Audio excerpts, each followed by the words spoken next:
अस्सलाम वालेकुम तान सुबह STV न्यूज़ हाँ वाली मोहम्मद जाड़ो नजर वजूदा मलिर खां मुश्ताक बोल जन रिपोर्ट थे नादिर रज़ा का आबाद बोर्ड मुतासर कैंप के सदर मोहम्मद इस्माइल सुमरो की खैरवारी की वफ़ात ते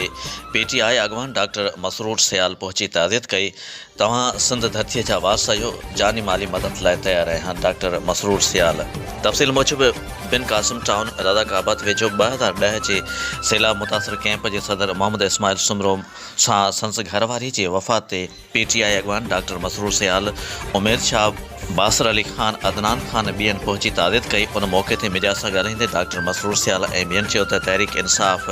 वटि पीपल्स पार्टी जी सियासत नाहे असीं जमहूरियत ते यकीन रखूं था 2010 जा सैलाब मुतासर सिंध जा वारस आहिनि मुंहिंजी कोशिशि आहे त उन्हनि खे मुस्तक़बिल बुनियाद ते कराची में आबाद कयो वञे उन्हनि वधीक चयो त मुंहिंजा दरवाज़ा तव्हां सभिनी लाइ हमेशह खुलियल आहिनि ऐं जानी माली मदद करण लाइ तयारु आहियां उन मौक़े ते मोहम्मद रहीम मस्तोई हाजी मौला बश्क बची ऐं ॿिया पिणु मौजूदु हुआ।